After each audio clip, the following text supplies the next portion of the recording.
Science is responsible for some of the real wonders of our modern times, like life-saving vaccines and antibiotics, but sometimes the pursuit of scientific breakthroughs can take a very wrong turn. From giving an elephant nightmarish hallucinations to taking a vomit sauna, here are 15 science experiments that went horribly wrong. Number 15. Scientists create the world's first see-through frog. Now here we are, some see-through frogs. Less glass-like and more murky, but why? Why do these science people want to make a boring old pale frog when we have a veritable rainbow of these animals? Well, the idea behind the translucent frog is actually to study its internal organs and blood vessels throughout their lives, without having to kill and rip them apart, that is. So that's an improvement. Although the frogs in question are still going to be tested on, injected with various chemicals and compounds, and they just get to stick around and see the results instead of being bumped off to explore the outcome, it really sucks to be a science frog, any way that you look at it. The science boffins at the Institute for Amphibian Biology in Hiroshima University have developed the transparent frogs so that they can study the effects of drugs and genetic behaviors in them. Apparently, it makes great leaps forward in medicine and helps to make it easier to study and treat diseases, benefits development in cancer research, and all that stuff. But it's still animal testing though. It could transform lives of cancer patients in the future, so that's a positive. And it's actually incredible to see inside of these frogs. You can literally see their heart beating. Number 14. Gender gap. In one of the more horrifying and dehumanizing experiments, a dangerous and thoughtless scientist decided the tragic fate of a baby boy. That baby was David Reamer, who was born Bruce Reamer. The scientist in question was a psychologist by the name of John Money, and his ideas about the gender of people was shamefully devoid of any consideration of the person themselves along with their own feelings. Sadly, these ideas were part of a series of devastating decisions that were made on behalf of a child that changed the course of their life, ultimately resulting in their untimely death. Decisions are made for children by adults every day of their lives. These can be inconsequential or they can have far-reaching lifelong implications. In 1965, a botched circumcision on an 8-month-old Bruce Reamer was the first failure by the adults in his life. Following this, a psychologist, John Mooney, then leading sex researcher, would be consulted, and he advised that because the baby's penis had been so damaged, the only thing for it was sex reassignment surgery. They changed his body from a boy to a girl. Bruce was then forced to become Brenda. His twin brother, Brian, was brought up as a little boy, but Bruce was told that he was a little girl, and although John Money had claimed this experiment had been a success, the life of that child was surely evidence against it. As David Reamer grew up, it was clear to him that he felt that he was a boy. He said so, but the adults around him continued with the pretense. Then, at age 14, David discovered the truth and began the process of converting back to his biological sex. The trauma of his childhood and years of surgery had an impact, and he began to suffer from depression. Upon discovering that the alleged success of the experiment on him had led to many more infant reassignment operations, he agreed to be included in a research paper that finally led to the world's attention being put on this devastating practice. Sadly, though, suffering from depression, he took his own life at the age of 38. This terrible experiment should help us all to see that forcing anyone to live as a different gender than they feel that they are can literally shatter lives. Number 13. The Stanford Prison Experiment. Now, apparently, if you put people in prison and you put other people in a position of power over them, it affects their behavior. Who knew? It's mind-blowing, right? Well, back in 1971, a psychologist named Philip Zimbardo set out to discover the impact of being a prisoner or a prison guard. He used students from Stanford University as test subjects and built a replica prison in the basement of the psychology building. The experiment itself was meant to be relatively straightforward, designed to study the behavior of both the incarcerated and the ones who guarded them. 24 students would be chosen for the study, and they were paid $15 per day. The experiment was due to run for 2 weeks. So the volunteers were randomly assigned the role of either prisoner or guard. The prisoners were required to stay in the simulated prison 2 to 4 hours a day, and the guards were to work in shifts and could go home at the end. There were hidden cameras and microphones, that way researchers could observe the experiment. Well, despite being planned to last a fortnight, the experiment was abandoned after only 6 days, because apparently the prison guards became abusive toward the prisoners, and the prisoners themselves became depressed and passive, showing signs of extreme stress and anxiety. Honestly, if you lock people up in a tiny space, it's going to have a bad effect no matter what you do. But why does a uniform and a sense of authority also seem to make people behave in a certain way? Or does it really? This experiment, although a failure in the sense that it had to be stopped prematurely and wouldn't pass the ethical or industry standards of today, really raises a whole lot more questions than it ever answered. Number 12. The baby chimp experiment. All these experiments seem to be about messing with people's heads, don't they? So given that psychologists have been more than happy to rewire human minds, why wouldn't they have also gotten to chimpanzees? In 1931, a psychologist by the name of Kellogg decided that he wanted to do just that and brought home a baby chimpanzee named Gua. The plan was to raise the chimp alongside his own baby son, Donald. They wanted to discover if a chimp could learn to act like a human or even believe itself to be one. Now, I know that this is gross. You let a chimp be a chimp, right? Well, in the name of science, Kellogg persisted with the experiment, and for 9 months they conducted tests on both the baby and the chimp, recording their actions, such as dexterity, behavior, physical skills, blood pressure, memory, language, reflexes, and countless other things. It seemed as though the chimp was actually doing better at this test than the baby was, for a while anyway. It turns out that Gua, the chimp, was able to hit developmental milestones at a similar rate to her human brother, but once she reached a certain point, she could go no further,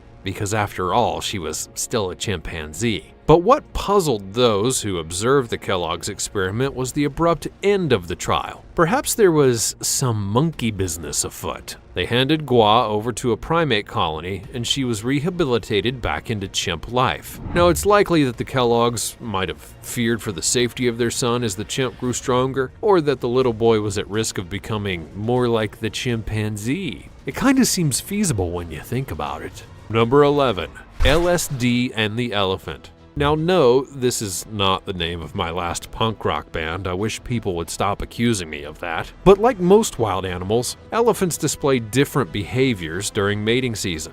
They can be erratic or unpredictable or even destructive. I mean, whoever would have thought that sex made anyone act crazy?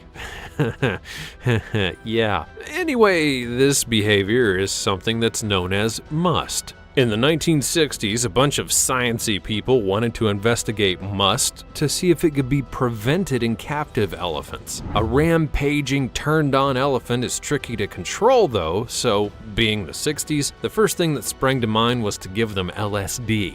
Obviously. The scientists thought that perhaps they could artificially induce a state of must in the captive elephants in order to study them and find ways to stop it from happening. The elephant chosen for this trippy trial was named Tusco, a 14-year-old Indian elephant at the Lincoln Park Zoo in Oklahoma City. Scientists were going to inject LSD into the elephant in hopes that the personality-affective drug might induce the state of must in the animal. But why they suppose this, rather than seeing pink elephants or the meaning of life, is anyone's guess. But then again, guessing is at the heart of the scientific method. But how do you figure out how much acid you have to give an elephant? Nobody really knew, so they did some sums, but unfortunately their sums were not based a whole lot on real-world information. They figured that an elephant would need a whole bunch more than a regular human would in order to produce the same effect, so they gave it 25 times the amount that was known to induce major mental disturbances in humans. The elephant overdosed on acid and began having seizures, obviously. So then they pumped the animal full of promazine, an antipsychotic drug which stopped the seizures, but didn't lead to the elephant recovery. Then in their infinite wisdom, they administered a barbiturate that was used in executions. The elephant, well, it didn't make it. And people, they still suck. Number 10. The Monster Study. As if being an orphan in the Great Depression wasn't tough enough, there was also an evil woman doing an experiment that would leave a lasting effect for as long as those children lived. A retired speech therapist by the name of Mary Tudor Jacobs visited children at the Iowa Soldiers' Orphans Home in Davenport, where she then selected 22 of them for an experiment. The children were divided into 2 groups of 11, and then she proceeded to give one group of children positive speech therapy, and the other was induced to stutter. Tudor used techniques to undermine the children's existing speech, most of which was flawless to begin with. And then she caused the chronic stuttering of at least 8 of the children in the unfortunate group. The idea behind it all was that stuttering was not at all an inherent trait, but rather it was learned from parents who were constantly trying to correct their children's speech imperfections. Whatever they thought they were doing, one thing is clear. These so-called scientists did irreparable damage to some of their subjects, to children who had no right or possibility of objecting, who couldn't stand up for themselves. Mary Tudor Jacobs is now sometimes referred to as the Monster for the smiling and kindly way she delivered a lifelong torment to a bunch of little kids. The saddest part of this experiment is that the outcome was exactly as expected. The whole plan was to induce a stutter, and it was a monstrous success. Number 9. The man who gave Thomas Edison X-ray vision.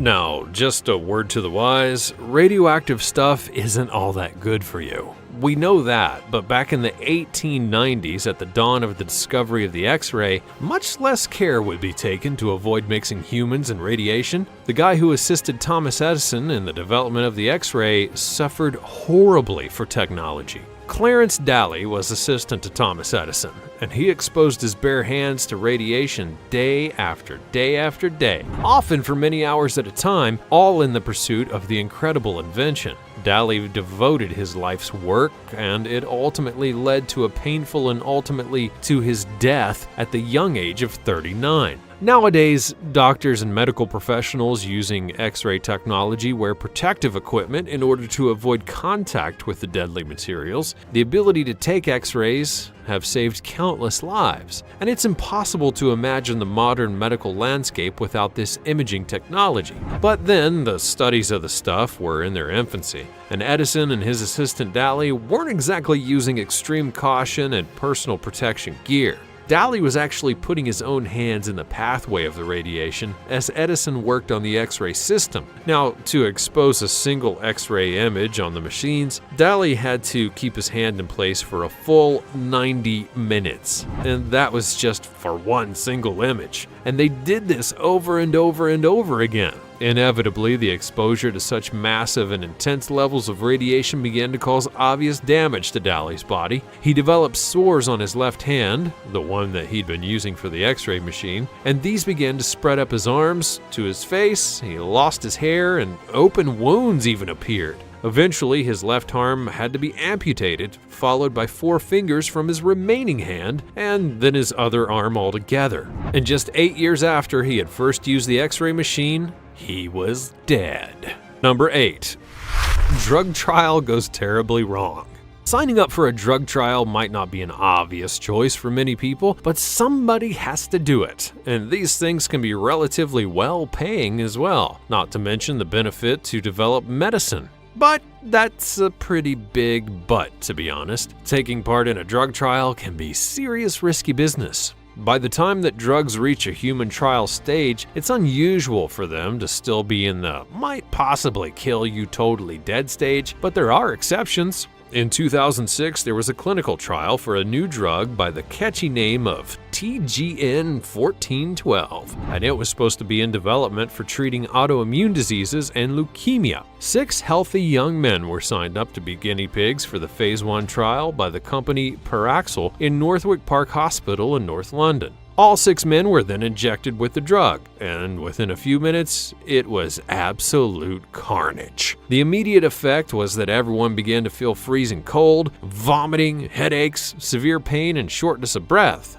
Then the swelling began. and some of the men swell up so big that their heads had become bloated and distorted. The trial has since become known as the Elephant Man trial, and within a few hours of the drug's initial administration, all 6 men were in intensive care. And there they stayed for almost 3 weeks, blood being filtered by a machine, drugs being pumped into their hearts, and organ failure being induced. In the end, they did all survive, but one man lost fingers and toes, others struggled with memory loss, and they all had completely destroyed immune systems. So that was a complete and utter flipping disaster. Number 7. Hurricane Seeding Experiment. In 1947, some bright sparks in the field of weather modification embarked on a crazy new experiment to try and adjust the power of a hurricane. Now, the general idea of seeding a hurricane is to fly a big bomber plane into the storm and then dump a massive load of crushed dry ice. The trouble with the plan was that nobody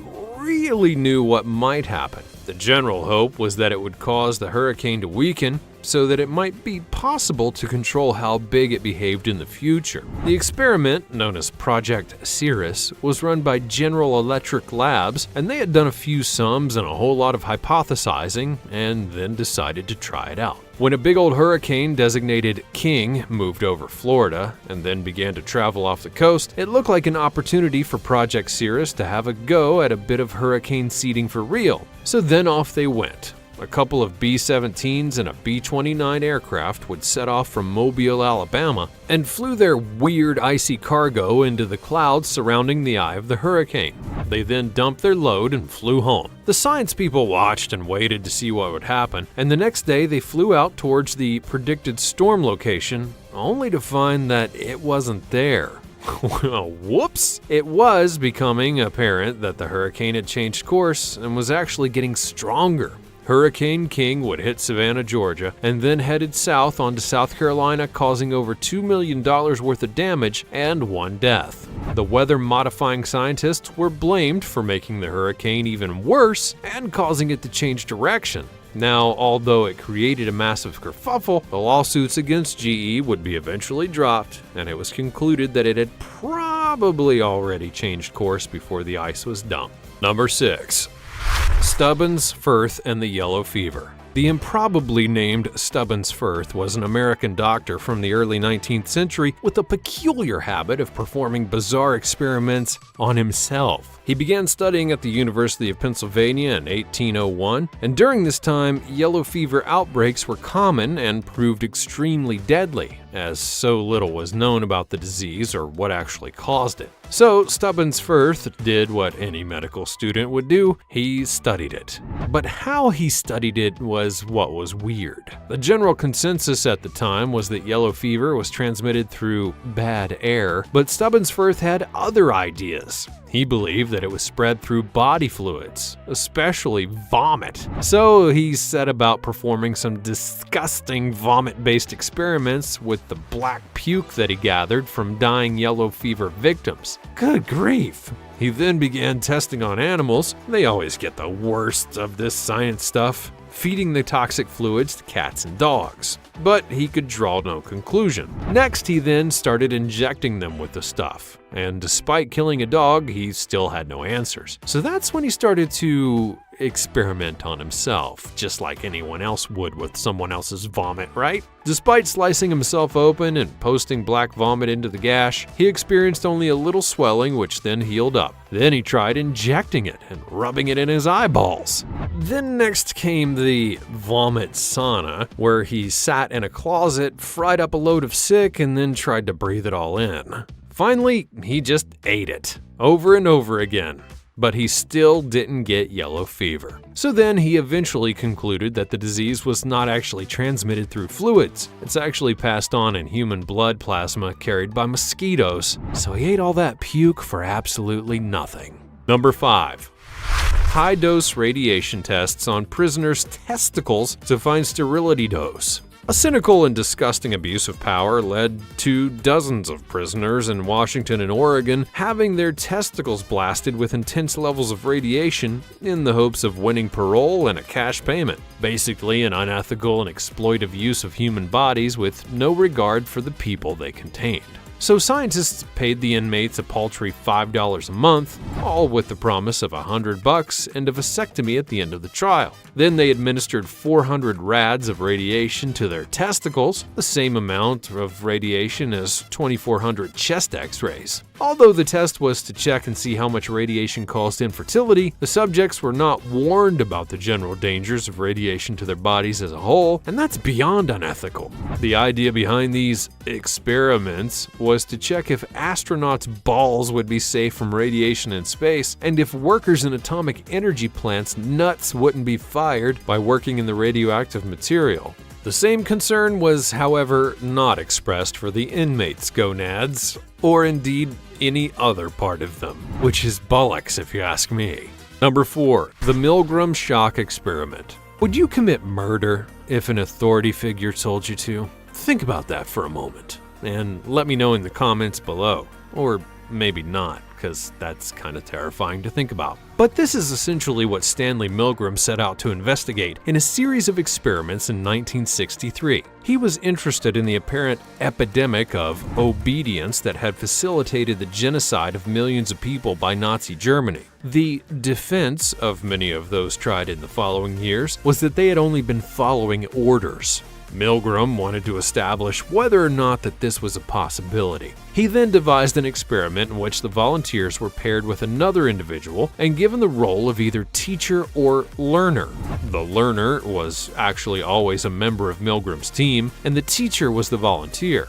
The teacher would then be put in a room with an electric shock generator, which was marked with degrees of danger as the volts increased from a slight shock at 15 all the way up to 450, which was marked as XXX. Basically, the teacher is instructed to give an electric shock every time the learner answers one of their questions incorrectly. The learner is deliberately answering the questions wrong, though, as the test is actually to see whether or not the teacher will administer dangerous shocks because they've been told to do so by an authority figure. The test then concluded that people are more likely to be obedient towards someone in authority. 65% of the teachers continued to the highest voltage shocks, and all of them went as high as setting the marked 300 volts. That's truly shocking. Number 3. The Guatemala Syphilis Experiment. So, American GIs had been oscillating their unmentionables all over the world during World War II, and a rather lot of them had picked up an unpleasant after effect as a result. American medical research needed to find some kind of reliable way to prevent the contraction of syphilis amongst the soldiers who were so eager to make friends while they were at work. In the time-honored tradition of exploiting the vulnerable, these researchers set about an experiment that should go down in history as one of the most shameful of all, except that there really are so many for that particular list now, aren't there? So they trucked off to Guatemala and began a euphemistically titled research project, which unethically infected more than 5,500 people with syphilis, gonorrhea, and other STIs so that they could be guinea pigs for the potential prophylactic effects of penicillin on sexually transmitted diseases. Now, we don't have time to go into the harrowing details of the experiment, but just suffice to say that it was this disgusting example of colonial exploitation that deliberately made hundreds of people sick so that United States soldiers could poke their parts wherever they wanted to. Number 2. The Space Shuttle Challenger explodes after liftoff. On January 28th of 1986, the Space Shuttle Challenger took off from Cape Canaveral in Florida. The eyes of the world were watching, as this trip was particularly special for many reasons. The first ever civilian, a school teacher by the name of Krista McAuliffe, was on board, and school children all over the world were watching the launch. The shuttle was in the air for just 73 seconds before it tragically broke apart into an explosion of smoke and fire, and nobody on board survived. Following the tragedy, a commission would be created to establish the cause of the failure, and it was then discovered that the explosion was caused by the failure of an O-ring seal in one of the rockets. The O-ring failure then led to a series of catastrophic events during the launch that resulted in the calamity. NASA didn't launch another shuttle for 2 years while they did essential work to redevelop the space shuttle's features, and this fateful day has stayed in the memories of millions of people who witnessed the first major shuttle accident live on television. Number 1.